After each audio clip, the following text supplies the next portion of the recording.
جی میں نے آپ کو بتایا کہ CDC کے مطابق بہت سارے فنگس، صرف میوکورمائکوسس جو بلیک فنگس کا نام ہے، بہت ساری یہ چیزیں انوائرمنٹ میں رہتی ہیں اور درختوں پہ، مٹی پہ، جانوروں پہ، جو کہ ہمارا دیہاتی ماحول ہوتا ہے.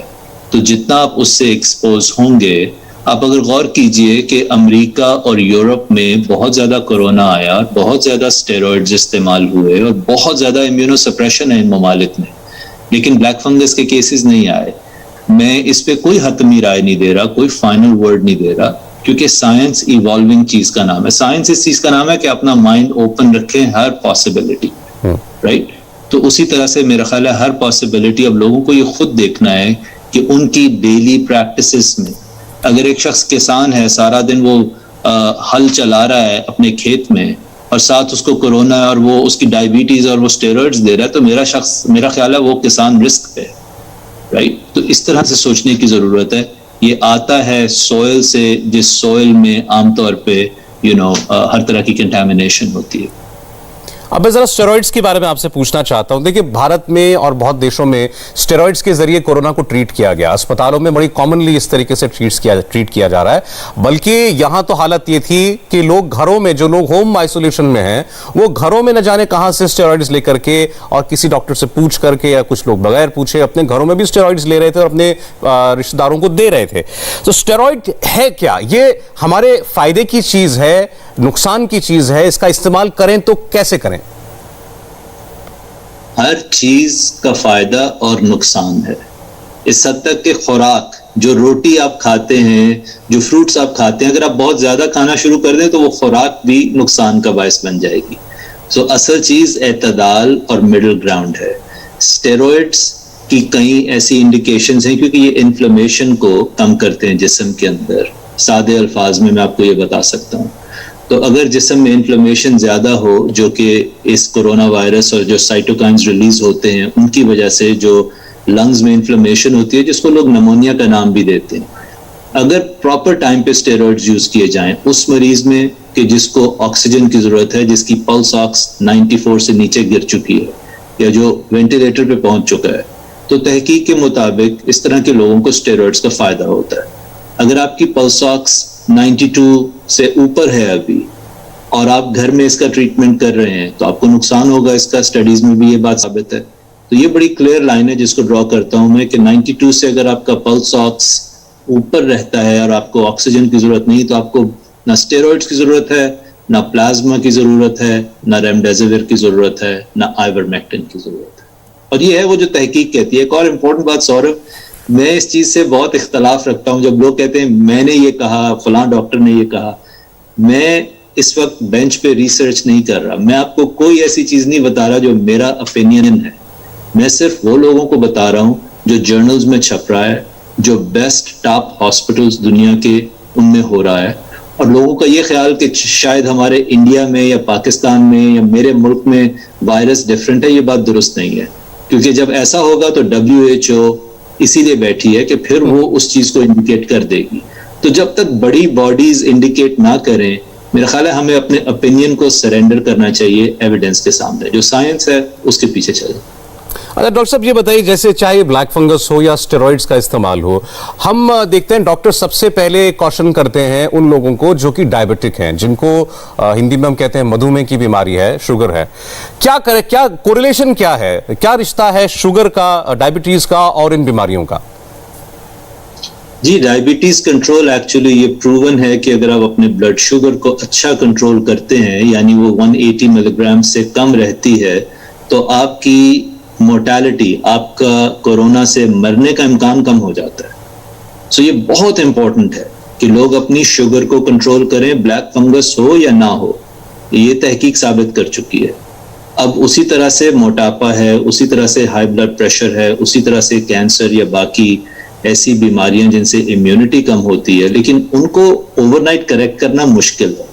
اوور نائٹ تو اب میں اپنا کینسر کو فکس نہیں کر سکتا، لیکن ڈائبٹیز ایک ایسی چیز ہے کہ آپ 3 دن میں اس کا بیٹر کنٹرول کر سکتے ہیں. تو اس پہ ضرور نظر رکھنی چاہیے، کیونکہ اگین سادہ الفاظ میں جو شوگر ہے ہمارے جسم میں جب اس کی زیادتی ہے تو جو آپ کے بیکٹیریا، وائرس، یہ بالکل میں سادہ الفاظ میں بات کر رہا ہوں، آپ اسینشلی اپنے دشمن کو خوراک دے رہے ہیں.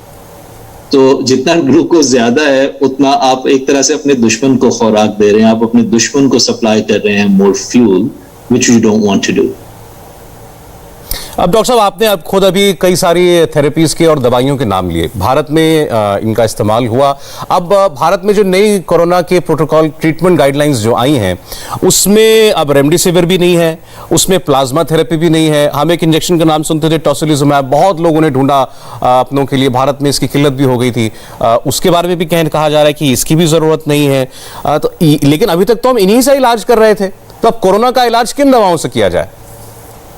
جی کرونا, یہ مجھے بڑی خوشی ہوئی ہے کہ اگر یہ گائیڈ لائنز بن گئی ہیں, اور یہ ایک طرح سے خوشی کی بھی بات ہے, دکھ کی بھی بات ہے. دکھ اس لیے کہ انڈیا جیسا ملک جس نے ساری دنیا کو ڈاکٹرز پروڈیوس کر کے دیے ہیں اور بہت سپیریئر کوالٹی کے ڈاکٹرز پروڈیوس کیے ہیں, اس اپنے ملک کا یہ حال ہے کہ 12-14 مہینے کے بعد انہوں نے یہ گائیڈ لائنز اس حد تک ڈیولپ کی. تو یہ تو دکھ کی بات ہے. خوشی کی بات یہ ہے کہ اچھی بات ہے, دس از واٹ سائنس از, کہ جب آپ کو ایک چیز کی سمجھ آئے آپ یہ نہ فکر کریں کہ لوگ کیا کہیں گے, آپ وہ کریں جو ایویڈنس. تو یہ اچھی بات ہے کہ ایویڈنس کے ساتھ الائن کیا ہے آپ نے اس کو. لیکن کیا کیا جائے, یہ بات امپورٹنٹ ہے کہ کورونا کا ڈائگنوسس ہوتے ہی یہ ضروری نہیں ہے کہ آپ کو اب فینسی دوائیوں کی ضرورت پڑ گئی ہے, کیونکہ آپ نے سب سے پہلے یہ دیکھنا ہے اگر ڈائگنوسس ہوا ہے, آپ کی عمر 60 سال سے کم ہے, آپ کو شوگر, بلڈ پریشر, امیونو سپریسو چیزیں نہیں ہیں آپ کی, اور کی پوائنٹ ہے پلس آکس, جب آپ اپنی آکسیجن چیک کرتے ہیں وہ 92-94 سے اوپر ہے. اگر یہ چیزیں ہوتی ہیں, جو کہ میرا خیال ہے 80% لوگوں میں ہوگا ایسا, تو ایسے لوگوں کا علاج گھر میں ہو سکتا ہے. ان کو وہی پیراسیٹامول یا آئیبوپروفین وہ لے لیں جو کہ پہلے وہ اپنے ریگولر بخار میں لیتے تھے. ان کو 10 دن اپنے آپ کو آئسولیٹ کرنا ہوگا اور اپنی اچھی سلیپ رکھیں. یہ ڈیجیٹل ٹیکنالوجی سے تھوڑی دیر جان چھڑائیں, کیونکہ اس سے بھی انسان کا دماغ خراب ہوتا ہے. زیادہ چیزوں کو پینک نہ لیں اور 10 دن اپنے تسلی سے گزار لیں. 80-90% of the people will do well. آپ کو کوئی پرابلم نہیں ہوگی. مجھے پتا ہے لوگوں کو خوف یہ ہوتا ہے کہ میں مس نہ کر جاؤں, میں ہسپتال بہت لیٹ نہ جاؤں. درست بات ہے, لیکن اسی کے لیے آپ پلس آکس یوز کر رہے ہیں. اور اگر آپ کی عمر 60 سال سے زیادہ ہے یا آپ کو ایسی بیماریاں ہیں تو آپ ضرور ڈاکٹر کے پاس جلدی جائیے. مجھے نہیں پتا انڈیا میں مونوکلونل اینٹی باڈی اویلیبل ہے یا نہیں, کیونکہ وہ بہت مہنگی ہے, وہ شروع میں امریکہ میں بھی نہیں تھی. اگر آپ 60 سال سے اوپر آپ کی عمر ہے یا آپ کو ایسی بیماریاں ہیں جن سے آپ کی امیونٹی کم ہوتی ہے, تو مونوکلونل اینٹی باڈی ہم استعمال کرتے ہیں شروع میں پہلے 7 یا 10 دن میں امریکہ میں, اس کا فائدہ ہوتا ہے. لیکن بار بار میں یہ بات اس لیے کہتا ہوں کہ مجھے پاکستان, انڈیا کے ریسورسز کا اندازہ ہے, مجھے وہاں کے لوگوں کے چیلنجز کا اندازہ ہے, مجھے ہیلتھ کیئر انفراسٹرکچر کا اندازہ ہے. ہر شخص کے پاس یہ ریسورسز اویلیبل نہیں ہیں, تو ہمیں وہ بات کرنی ہے جس کو زیادہ سے زیادہ لوگ اس سے فائدہ اٹھا سکیں. تو میرا خیال ہے وہ سمپل پلس آکس خریدنے کی بھی ضرورت نہیں ہے. آپ کسی ڈاکٹر کے پاس چلے جائیے, اپنی پلس آکس چیک کر لیجیے دن میں 1 دفعہ, اور وہ بہت کافی ہے. ریمڈیسیویر یا کیٹ سکینز یا بہت زیادہ بلڈ ٹیسٹ کرنے, جب آپ کیٹ سکین کے لیے جائیں گے آپ اور لوگوں کو ایکسپوز کر رہے ہیں, اور ایک کیٹ سکین میں اتنی ریڈیشن ہے جتنی 60 ایکس ریز میں ہوتی ہے. اور کیٹ سکین جو آپ کریں گے اس سے کوئی ٹریٹمنٹ پہ فرق نہیں آئے گا. اگر آپ کی پلس آکس 92 سے اوپر ہے تو جو مرضی کیٹ سکین شو کر دے, آپ کو اسٹیرائڈز یا ریمڈیسیویر کی ضرورت نہیں ہے. سو اس لیے میں یہ باتیں بتاتا ہوں تاکہ لوگوں کو ایک بیسک فائدہ ہو جائے کہ کیسے انہوں نے اپنے آپ کو مینیج کرنا. ٹھیک ہے, تو 2-3 باتیں آپ سے ہم نے جانی کہ ان دوائیوں کے چکر میں نہ پڑیں, آپ کا ڈاکٹر جو ٹریٹمنٹ دے گا اس کو فالو کریں, اور سی ٹی اسکین بھی ڈاکٹر کی صلاح پر ہی کرائیں, خامخواہ اپنے آپ جا کر کے سی ٹی اسکین کے چکر میں نہ پڑیں. ٹھیک ہے. اب ڈاکٹر صاحب اس کے بعد اب سوال یہ ہے کہ جو بھارت میں ہو رہا ہے اس وقت, ہم بہت زیادہ معاملے دیکھ رہے ہیں اور بہت زیادہ موتیں بھی دیکھ رہے ہیں. یہ جو دوسری ویو آئی ہے یہ کیسے فرق ہے اس سے پہلے پچھلے سال جو ہم نے کیسز دیکھے تھے؟ جی میرا خیال ہے اس کا بہت زیادہ تعلق وائرس کے بیہیویئر سے اور ہمارے اپنے بیہیویئر سے ہے. جو نیا سٹرین آیا ہے اس وقت B1617, اس میں تو کوئی شک نہیں کہ وہ زیادہ تیزی سے پھیلتا ہے. اب اس کے بارے میں مختلف رائے ہیں کہ وہ 50% زیادہ تیزی سے پھیلتا ہے یا 80% زیادہ تیزی سے پھیلتا ہے, لیکن اس میں کوئی ڈسپیوٹ نہیں ہے کہ وہ بہت تیزی سے پھیلتا ہے. اب اس کو یوں سمجھ لیں کہ وائرس نے اپنی چھری تیز کر لی ہے. اب اس کے لیے آپ کیا کر سکتے ہیں؟ آپ کا تو کوئی کنٹرول نہیں ہے, آپ وائرس کو چینج تو نہیں کر سکتے, لیکن آپ اپنے بیہیویئر کو چینج کر سکتے ہیں. اس لیے میں لوگوں کو کہتا ہوں کہ اگر وہ پہلے کپڑے کا ماسک پہنتے تھے تو اب سرجیکل ماسک شروع کر دیں. اگر سرجیکل پہنتے تھے تو KN95 شروع کر دیں اور اس کو دوبارہ استعمال کر سکتے ہیں وہ. لیکن جو چیز ہم نے نہیں کی جس کا میرا خیال ہے ہمیں نقصان ہوا ہے انڈیا میں آپ لوگوں کو, وہ ہے کہ میس گیدرنگز. اگر بڑے بڑے اجتماع اور ہجوم اکٹھے ہو رہے ہیں, وہ ریلیجن کے نام پہ ہوں, پالیٹکس کے نام پہ ہوں, یا ایون گھروں میں, بہت زیادہ کرونا جو امریکہ میں پھیلا ہے دسمبر میں, جس کا نقصان ہمیں جنوری اور فروری میں ہوا, وہ کرسمس ہالیڈیز کی وجہ سے ہوا. اور ہم یہاں پہ کہتے رہے لوگوں کو, نومبر سے ہم نے یہ کہنا شروع کیا کہ اس سال کرسمس پہ احتیاط کرنا, نیو ایئر پہ احتیاط کرنا, کیونکہ بہت تیزی سے یہ وائرس پھیلے گا. ہمارے بھی یہاں UK کا B117 اسٹرین آیا ہوا تھا, اور میرا خیال ہے اس کی وجہ سے امریکہ میں بہت موتیں ہوئی جنوری اور فروری میں.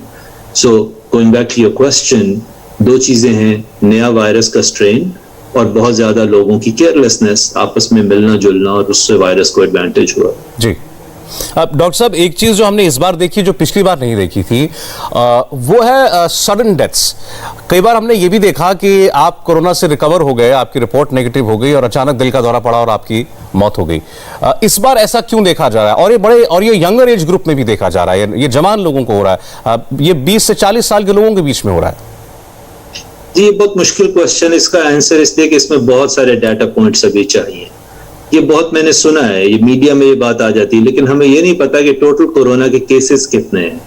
اگر ٹوٹل کیسز کورونا کے لت سے 10 ملین ہیں اور اس میں سے 100 لوگوں کو ایسا ہو گیا تو بہت چھوٹا نمبر ہے.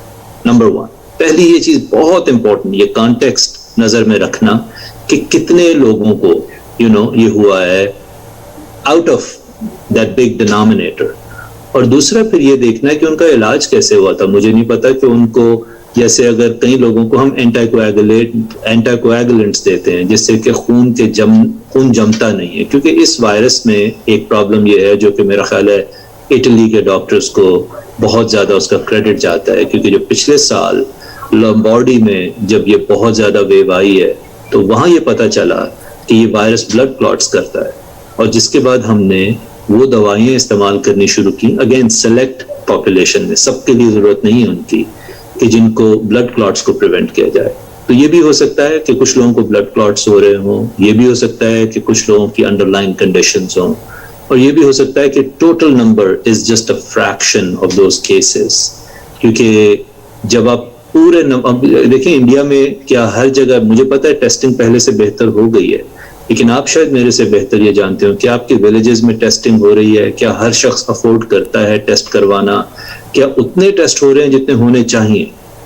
تو اگر وہ نہیں ہو رہے تو پھر بہت سارے ان نونز ہیں اس میں, اس لیے کمپلیٹ حتمی کنکلوژن نکالنا مشکل ہے. ڈاکٹر صاحب میں آپ کے سمے کا پورا استعمال کرنا چاہتا ہوں, اس لیے میں کچھ الگ ٹاپکس پر جاؤں گا تاکہ ہم زیادہ چیزوں کو کور کر سکیں. اب میں آپ سے ویکسین پر بات کرنا چاہتا ہوں. ویکسین کو لے کر لوگوں میں پہلے تو ڈر تھا, وہ اب شاید دور ہو گیا کیونکہ بہت سے لوگ ویکسین لگوانا چاہ رہے ہیں. پہلے تو یہ بتائیے کہ ہمارے یہاں جو ویکسین بھارت میں ہے, کو ویکسین اور کووشیلڈ, اور آپ لوگ امریکہ میں جو ویکسینز یوز کر رہے ہیں, کیا کوئی بنیادی فرق ہے, کوئی انتر ہے؟ جی میرا خیال ہے فرق ضرور ہوگا. ایسا لگتا ہے کہ mRNA ویکسین شاید بہتر ہوں, اور شاید جو ویکٹر ویکسینز ہیں میرا خیال ہے جس کو کووشیلڈ بولتے ہیں آپ, وہ سیکنڈ لیول ٹیکنالوجی ہے, اور جو کو ویکسین ہے وہ ایک اوریجنل ٹریڈیشنل پرانی ٹیکنالوجی ہے. لیکن یہ سوچنا میرا خیال ہے لوگوں کو اس پہ غور نہیں کرنا چاہیے, بیکاز ہمیں اویلیبلٹی کو دیکھنا ہے. دیکھیں اگر آپ جہاز کا ٹکٹ نہ ہو تو آپ کیا کریں گے, آپ کھڑے تو نہیں رہیں گے ایک جگہ, آپ ٹرین پہ چلے جائیں گے یا بس پہ چلے جائیں گے, پرپس تو پہنچنا ہے نا وہاں, آپ تھوڑا دیر سے پہنچ جائیں گے. تو میں یہ لوگوں کو اس لیے بتاتا ہوں کیونکہ اگر میں یہ کہوں کہ یہ سب برابر ہیں تو یہ شاید سچ نہیں ہوگا, اور میں یہ نہیں کہہ سکتا, میں جھوٹی تسلی نہیں دیتا کبھی, نہ ٹویٹر پہ نہ ان پرسن, کیونکہ یہ آپس میں اسٹڈی نہیں ہوئی, ہیڈ ٹو ہیڈ ٹرائلز ان کے نہیں ہوئے, تو میں یہ نہیں کہہ سکتا کہ ان میں سے کون سی بیسٹ ہے یا یہ برابر ہے. لیکن میں یہ ضرور کہہ سکتا ہوں کہ جو ویکسین آپ کو اویلیبل ہے وہ آپ لے لیجئے, کیونکہ یہ سب کی سب سیف ہیں, ان کا فائدہ ان کے نقصان کی نسبت ہزاروں گنا زیادہ ہے. سو آپ کو جو ملے وہ آپ لے لیجئے, جو آپ کی گورنمنٹ کہے وہ آپ لے لیں. اچھا اب ڈاکٹر صاحب یہ بھی ہوتا ہے کہ جیسے آپ کو پہلی ڈوز لگ گئی, پہلی ڈوز لگنے کے بعد دوسری ڈوز میں شاید کیونکہ سپلائی سائڈ میں کچھ نہ کچھ پرابلم کبھی ہو جاتی ہے تو شاید آپ کو تھوڑا وقت لگ جائے, تو لوگ یہ سوچتے ہیں کہ ہم کو پہلی ڈوز لگنے کے کتنے وقت کے بعد کچھ امیونٹی ملے گی, پہلی ڈوز کا کتنا فائدہ ہوتا ہے؟ جی یہ بہت اچھا کوشچن ہے. میرا خیال ہے سمپل آنسر یہ ہے کہ شاید 50% فائدہ ہوتا ہے. Again very very simple answer, پہلی ڈوز کے بعد آپ کو ماسک نہیں اتارنا چاہیے, پہلی ڈوز کے بعد آپ کو اپنا بیہیویئر چینج نہیں کرنا چاہیے, آپ کو شادیوں پہ, بڑی پارٹیز میں, ہجوم میں, کراؤڈز میں نہیں جانا چاہیے, وہ ریلیجس ہو, پولیٹیکل ہو, پرسنل ہو, کیونکہ آپ پروٹیکٹڈ نہیں ہیں. اور دوسری ڈوز کا جہاں تک تعلق ہے وہ 3 ہفتے کے بعد بھی لگ سکتی ہے, 8 ہفتے کے بعد بھی لگ سکتی ہے, 12 ہفتے کے بعد بھی لگ سکتی ہے. اور اس میں عام طور پہ سپلائی اینڈ ڈیمانڈ کا ایشو ہوتا ہے. گورنمنٹ کو بڑی کچھ سچ بات کرنی چاہیے. میرا خیال ہے کہ ایفیکیسی کی بات نہیں ہے, صاف بتانا چاہیے کہ ہمارے پاس اتنی ڈوز ہے اور ہم زیادہ لوگوں کو اس کا فائدہ دینا چاہ رہے ہیں. ایک روٹی ہوتی ہے, زیادہ کھانے والے ہوتے ہیں تو کیا کرتے ہیں, آپ اس روٹی کے ٹکڑے کر لیتے ہیں آپس میں اور مل کے کھا لیتے ہیں. سو آئی تھنک اس کی جو سیکنڈ ڈوز کے انٹرولز ہیں دے آر پرفیکٹلی فائن. 12 ہفتے تک آپ اس کو ویٹ کر سکتے ہیں, لیکن پہلی ڈوز کے بعد آپ فلی پروٹیکٹڈ نہیں. جیسے بھارت میں تو اب 3 مہینے 12 ہفتے جیسے آپ کہہ رہے ہیں, اتنا پیریڈ کر دیا گیا ہے 2 ڈوز کے بیچ میں, تو اس سے کوئی فرق نہیں پڑتا, آپ کی پہلی ڈوز کی ایفیکٹیونیس پر کوئی فرق نہیں پڑے گا؟ کوئی فرق نہیں پڑے گا. ایسا نہیں ہے کہ وہ لیٹ نہیں ہے, 12 ہفتے بالکل ٹھیک ٹائم ہے, کوئی اس میں برائی نہیں ہے. ہاں اگر آپ کو بہت زیادہ ویکسین اویلیبل ہو تو شاید 3 یا 4 ہفتے پہ لگانی چاہیے تاکہ جلد از جلد زیادہ لوگ فلی پروٹیکٹڈ ہو جائیں.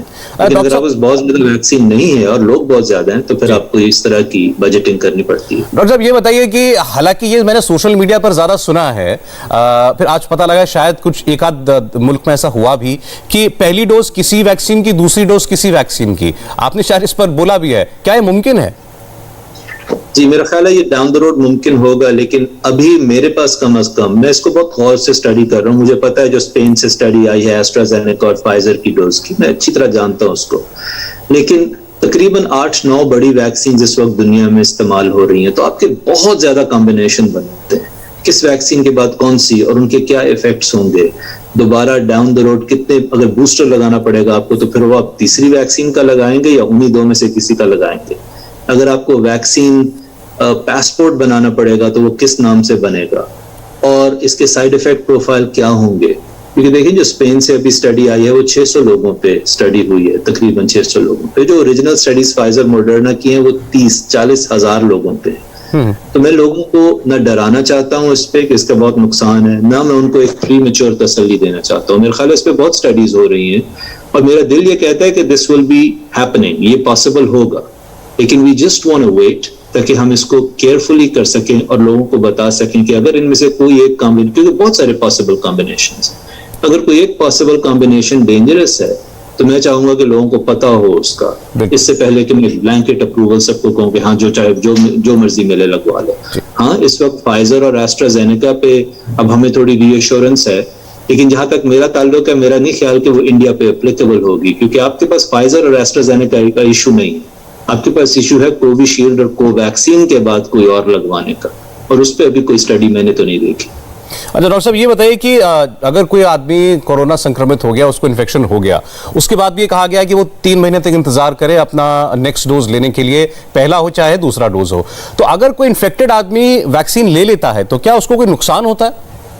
کوئی نقصان نہیں ہوتا, کوئی فکر کی بات نہیں. اور اس سے مراد یہ ہے کہ اسمپٹومیٹک انفیکشن, لوگ ان کو یہ فکر ہوتی ہے کہ کیا اگر مجھے ایک مائلڈ سا انفیکشن ہے, مجھے پتہ بھی نہیں اور مجھے ویکسین لگ گئی تو کیا ہوگا. زیادہ سے زیادہ شاید آپ کو تھوڑا زیادہ بخار ہو جائے 1-8 دن کے لیے, لیکن کوئی لانگ ٹرم ڈیمیج نہیں ہے اس کا, لوگوں کو اس کی فکر نہیں کرنی چاہیے. اب ڈاکٹر صاحب ایک یہاں چرچا ہو رہی ہے, بات ہو رہی ہے کہ کوئی تیسری ویو بھی آ سکتی ہے, اور اس میں سب سے بڑا خطرہ یہ دکھایا جا رہا ہے کہ وہ بچوں کو افیکٹ کر سکتی ہے. اس میں کتنی حقیقت ہے؟ جی ایک بات ٹھیک ہے, دوسری رسپانسبل ہے. تیسری, چوتھی, 5ویں ویو بھی انفارچونیٹلی آ سکتی ہے. جب تک 50 سے 60% تک آپ کی پاپولیشن ویکسینیٹ نہیں ہوتی, آپ کو اس چیز سے تو ضرور یہ سوچنا چاہیے کہ آپ کی ساری پلاننگ یہ ہو کہ اگلی ویو آ سکتی ہے. آپ نے ابھی یہ جنگ جیتی نہیں. جہاں تک بچوں کا تعلق ہے, I think it's very premature and it's irresponsible, کیونکہ ابھی کوئی ایسی پریسائز اسٹڈی ونس اگین میں نے نہیں دیکھی کہ بچوں سے آپ کی مراد کیا ہے. کیا 10 سال سے کم عمر کے لوگ بچے ہیں, کیا 18 سال سے کم عمر کے لوگ بچے ہیں؟ اور اگر کوئی یہ کہہ رہا ہے تو ان کو چاہیے کہ وہ اسٹڈیز شیئر کریں, کیونکہ مجھے کوئی ایسی اسٹڈیز نہیں ملی جو یہ کہتی ہیں کہ 15 سال سے کم عمر کے بچوں میں زیادہ بیڈ آؤٹ کمز ہوں گے. ہو سکتا ہے ایسا کچھ آ گیا ہو, بہت زیادہ علم آ رہا ہے روزانہ. میں اس چیز کو پرائیڈ یا ایروگینس سے نہیں کہہ رہا, میں ایک طرح کی اپنی آپ کو بتا رہا ہوں لمیٹیشن کہ میں نے تو ایسی کوئی اسٹڈی ابھی تک نہیں دیکھی. اور ہمیں اپنا اوپینین نہیں دینا چاہیے. میرا یہ خیال ہے کہ ایسا ہو جائے گا. آپ کا خیال محترم ہے لیکن سائنٹیفک نہیں ہے. نہیں تو آپ ابھی بھی بچوں کو لو رسک گروپ مانتے ہیں؟ اگر ہم فرض کر لیں 15 سال سے چھوٹے بچوں کو مانتے ہیں، آپ مانتے ہیں ان کو کم خطرہ ہے بڑوں کے مقابلے؟ میں یہ سمجھتا ہوں، جو اب میری سمجھنے کی بات نہیں، جو سائنس ہے وہ یہ کہتی ہے کہ ان کو انفیکشن ہونے کا خطرہ شاید اتنا ہی ہے جتنا بڑوں کا ہے، لیکن خدا نہ کرے ان کو ہسپتال جانے کا یا ان کی موت کا خطرہ بہت کم ہے بڑوں کی نسبت. اور بچوں کی ویکسین کو لے کر ڈاکٹر صاحب آپ کیا بتاتے ہیں؟ کیونکہ آپ کے ملک میں تو شاید لگنا بھی شروع ہو گئی ہیں، اور WHO نے حالانکہ یہ کہا ہے کہ آپ بچوں کو لگانے سے پہلے اور دیشوں کے ساتھ اور ملکوں کے ساتھ یہ جو رچ کنٹریز ہیں ویکسین کو شیئر کریں. یہ بڑا مشکل مورل ایتھیکل کوسچن ہے، لیکن امریکہ میں 12 سال سے اوپر کے بچوں کو فائزر کی ویکسین اپروو ہو گئی ہے. میرا بیٹا 13 سال کا ہے، میں نے اس کو لگوائی ہے. موڈرنا کے اب ٹرائلز ہو رہے ہیں جو شاید 6 ماہ سے اوپر کے بچوں کو. سو میرا خیال ہے کہ سال کے آخر تک 2 یا 3 ویکسین ایسی ضرور ہوں گی جو بچوں کے لیے بھی اپرووڈ ہوں گی. اب کیا وہ ان ملکوں کو پہلے بچوں کو لگانی چاہیے یا انہیں اور ممالک کو دینی چاہیے جہاں فرنٹ لائن بھی ویکسینیٹڈ ہے؟ دیٹس این ایتھیکل کوسچن، وہ ایک بہت لمبی مختلف ڈبیٹ ہے.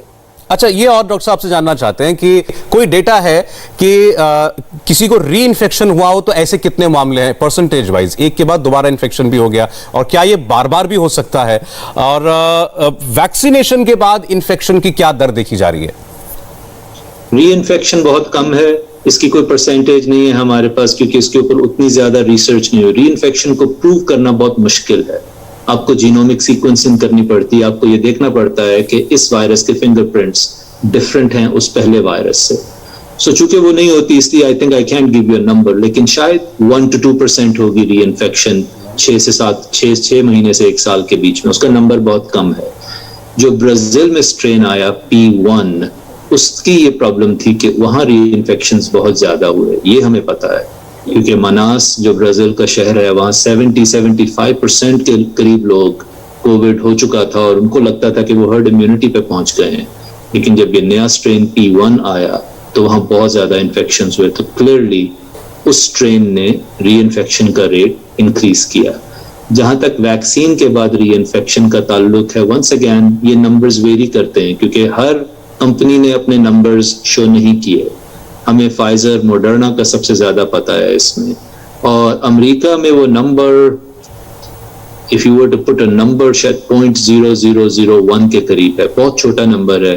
وہ پیشنٹس عام طور پہ ان کو بہت مائلڈ انفیکشن ہوتی ہے. میں آپ کو اپنا تجربہ یہاں بتا سکتا ہوں. امریکہ میں جنوری کے مہینے کے دوران پورے مہینے میں تقریباً 1 لاکھ لوگ مر رہے تھے امریکہ میں کورونا سے. اس مہینے شاید 1 لاکھ کے قریب لوگ مرے تھے. اب جو ایوریج ہے وہ 15 سے 18 ہزار ہے. تو آپ سوچئے اتنا بڑا ریڈکشن، مور دین 80% ریڈکشن کیسے ہوا؟ صرف ویکسین سے ہوا. میرے جتنے مریض ہیں ہسپتال میں اس وقت وہ سب کے سب وہ ہیں جنہوں نے ویکسین نہیں لگوائی. میں نے پچھلے 2 مہینے میں ایک بھی مریض ایسا نہیں دیکھا ہسپتال میں جو آیا ہو کہ جو کہے میں نے دونوں ڈوزز لگوا لی تھی. سو رسک ری انفیکشن کا ضرور رہتا ہے. کوئی بھی چیز 100% پرفیکٹ نہیں ہوتی، لیکن وہ رسک اس سے بہت کم ہے جو بغیر ویکسین کے آپ کا رسک ہے کورونا کے ساتھ.